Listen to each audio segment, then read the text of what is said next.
오늘 우리가 함께 나눌 하나님 말씀은 신약성경 누가복음 2장입니다. 신약성경 누가복음 2장 8절로 20절까지의 말씀입니다. 신약성경 89면 누가복음 2장 8절로 20절 말씀입니다.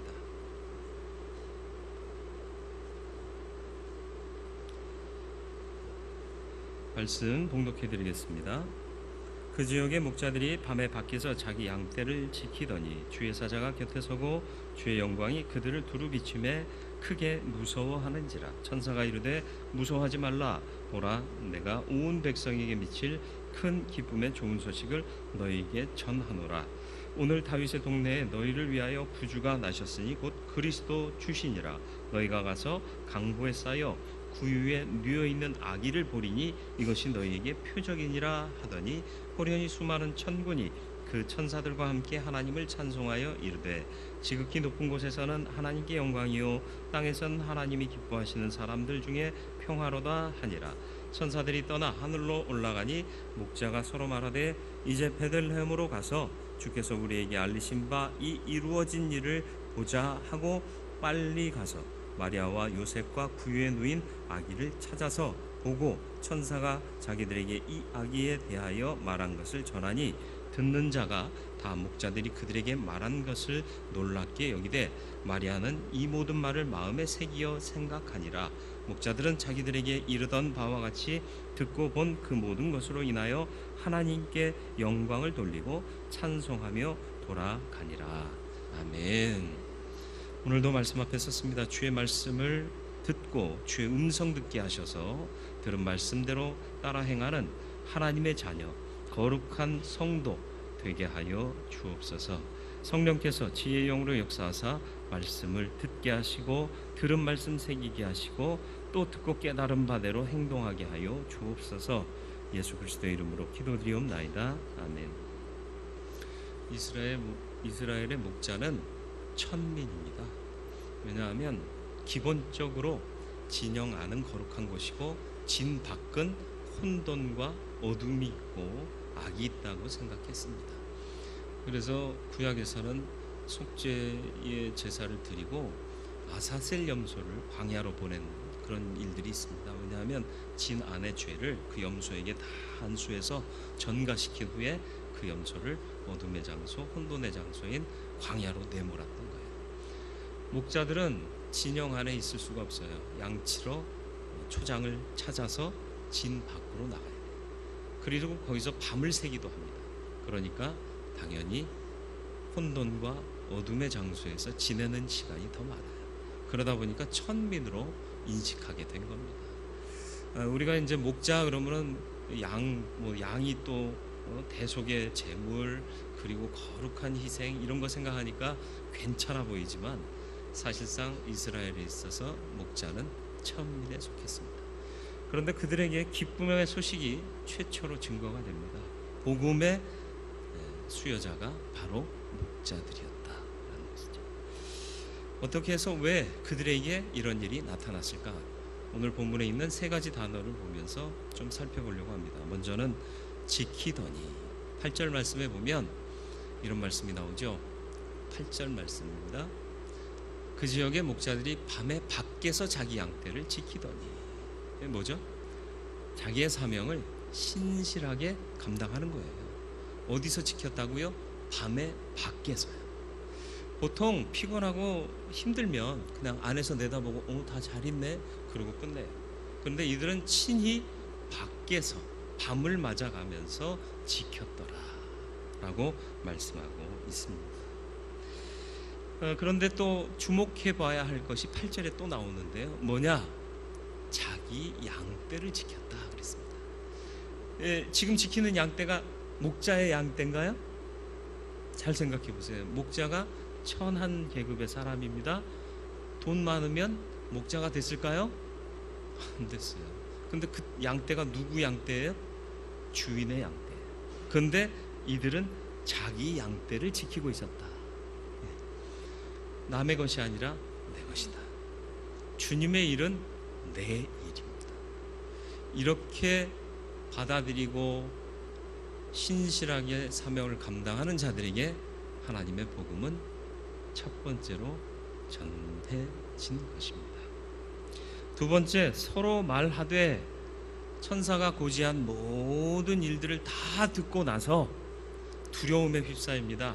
경외감에 휩싸여요. 그래서 서로 주고받은 말이 뭐예요? 야, 내 볼 좀 한번 꼬집어봐. 이게 꿈이냐 생시냐? 그런 거 확인하지 않았습니다. 야, 가서 우리가 들은 걸 전해야 되지 않아? 야, 우리가 말한다고 누가 믿어주기나 하냐? 우리같이 천한 것들이 얘기하는데 그런 얘기 했어요? 서로 말하되 그 다음 얘기가 뭐예요? 그런 얘기 없어요. 왜요? 하나님께서 천사들을 통해 주신 말씀 그냥 그대로를 받는 거예요. 내 자격 살필 이유가 없어요. 하라 하면 가면 되는 거예요. 하지 말라 하면 안 하면 되는 거예요. 그게 믿는 자의 기본입니다. 말이 시작이고 결론이에요.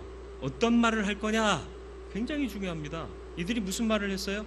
말씀을 받은 후에 자기 의견을 개진했나요? 아니요. 그대로 가서 보자. 그리고는 가요. 우리가 얘기한다고 들을까? 걱정할 이유도 없어요. 먼저 생각할 이유도 없어요. 하라 하시면 하면 돼요. 땅끝까지 이르러 내 증인이 되라. 이 가르쳐 지키게 하라. 세례를 주라. 말씀 받았으면 그대로 하면 돼요. 전도하라. 우리에게 사명 주셨죠. 어떻게 하면 돼요? 이 시대에 전도한다고 될까? 그런 거 하지 말라고요. 서로 말하되 뭘 말하겠느냐? 가자. 그럼 되는 거예요. 그것만 말하면 되는 거예요. 다른 거 덧붙이니까 머리 쓰는 일이 많아지죠. 머리 쓰다 보니까 하나님의 역사는 위축될 수밖에 없어요. 하나님의 역사가 나타나게 하기 위해서는 받은 대로 달려가면 되는 거예요. 마지막, 빨리 가서 16절 말씀입니다. 뭐라고 기록되어 있어요? 빨리 가서 마리아와 요셉과 그 위에 누인 아기를 찾았다 그랬습니다. 지체하는 게 문제예요. 왜요? 하나님의 뜻은 지체할 수가 없어요. 왜냐하면 하나님이 다 계산해 보셨거든요. 그리고 하면 될 거로 아셔서 하라 하고 명하신 거지, 되냐 안 되냐 이거 우리가 따질 이유가 없어요. 하나님이 계산 다 끝내셨다니까요. 그러면 받은 대로 즉시 가면 돼요. 빨리 가면 돼요. 보통 은혜 받으면 어떻게 하세요? 좀 더 기도해 보고요. 안 하겠다는 얘기예요. 생각해 보고요. 안 한다는 얘기입니다. 받은 즉시 하시길 바랍니다. 결단이 필요한 이유가 뭐예요? 하나님이 다 재고 하나님이 다 정확하게 계획하셔서 하라 명하신 거예요. 가면 되는 거예요. 이스라엘 백성들이 출애굽해서 가나안을 점령하지 못한 이유가 뭐예요? 하나님이 다 디자인해 놓으셨거든요. 계획해 놓으셨거든요. 믿음 갖고 가기만 하면 다 그 땅을 차지할 수 있었거든요. 그런데 뭘 얘기했어요? 비교했잖아요.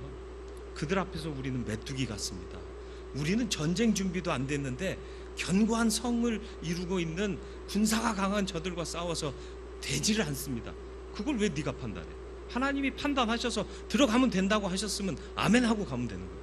빨리 가면 되는 거예요. 결단하고 가면 되는 거예요. 그런데 자꾸 어떻게 할까?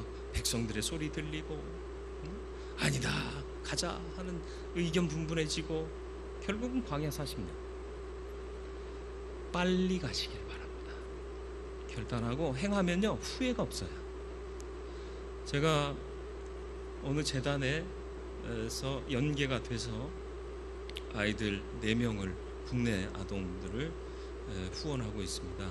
언제 시작됐느냐? 부목사로 있을 때요. 부목사는 사례도 많지는 않아요.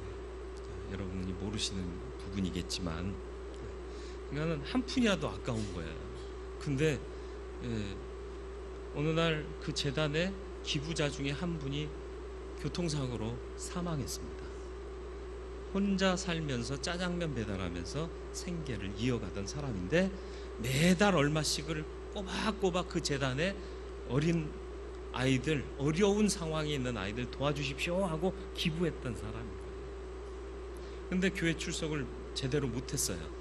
왜냐하면 짜장면 배달하니까 주일날이 더 바쁘잖아요. 주일날 짜장면 시켜 먹지 마요. 농담이고요. 그러니까 주일날 더 바쁘니까 교회 출석을 제대로 못한 거예요. 등록 교회가 없는 거예요.